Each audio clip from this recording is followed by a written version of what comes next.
beaucoup de personnes sont chrétiennes, mais peu de personnes connaissent l'Église.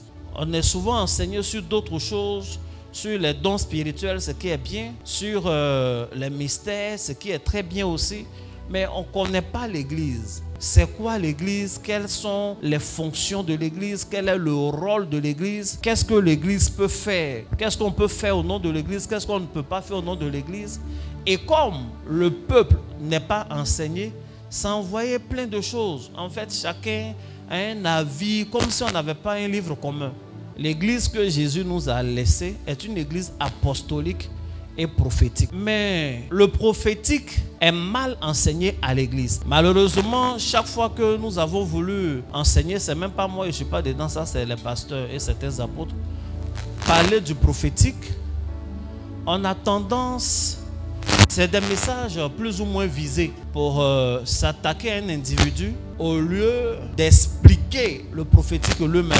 Donc l'église ne connaît pas le prophétique. Ça fait qu'on ne sait pas discerner une prophétie. On ne sait pas, on ne comprend pas une prophétie. Peu importe les prophéties qu'on entend, bon, on écoute, on est là comme ça. On ne sait pas beaucoup de choses sur le prophétique. J'ai vu ça à travers des prises de position, à travers des commentaires, des gens qui sont chrétiens, souvent très avancés.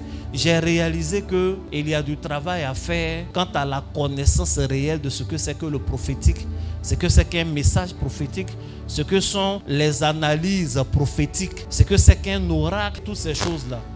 L'Église n'en sait pas grand-chose, les chrétiens n'en savent pas grand-chose et c'est dangereux. Mon avis, c'est que c'est ainsi parce que nous, les hommes de Dieu, bien souvent, on ne veut pas rentrer dans des détails, on vous laisse comme ça.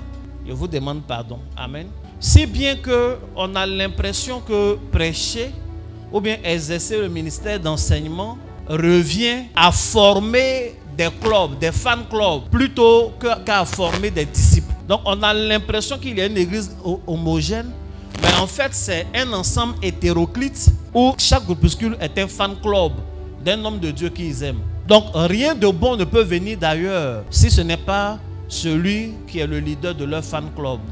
Jésus ne nous a pas appelés à former des fan clubs. Il nous a appelés à former une église au sein de laquelle il y a des disciples, tous de Christ.